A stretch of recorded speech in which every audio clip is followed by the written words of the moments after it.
આજે બધું કામ પતાવીને ફ્રેશ એનફ થઈને જોયું તો મારી અપર લિપ્સ એટલા વધી ગયા હતા, તો વિચાર્યું આજે એનું કામ પતાવી દઉં.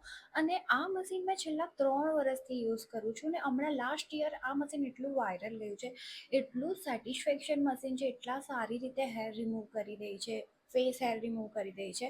તમે એકવાર જરૂરથી ટ્રાય કરજો. અને પછી વિચાર્યું કે બ્લેક હેડ્સ ને વ્હાઇટ હેડ્સ બી કાઢી નાખું. આ નોઝ ટીપ એટલી સારી છે. પહેલાં આપણે નોઝને વોટરથી ભીનું કરવાનું છે અને પછી એને કાઢીને આવી રીતે લગાવવાનું છે. એને બરાબર કટ બી આપ્યા છે કે પરફેક્ટ આપણા નાક પર લાગી જાય છે.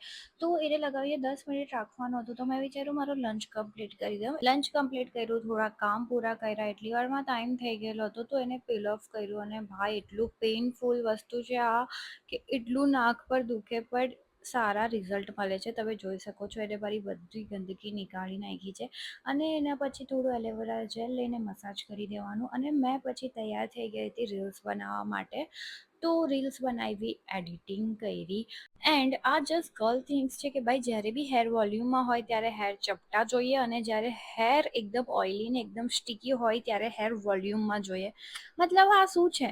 અને એક વાત કહું તો મેં ફેસ વોશની રીલ્સ બનાવીને એટલું થાકી ગઈ છું સાચે. મને હવે ફેસ વોશ એક બી પીઆરમાં જોઈતા નથી. પછી મને ભૂખ લાગી, ફ્રીજ ખોલીને જોયું તો યોગર્ટ હતું.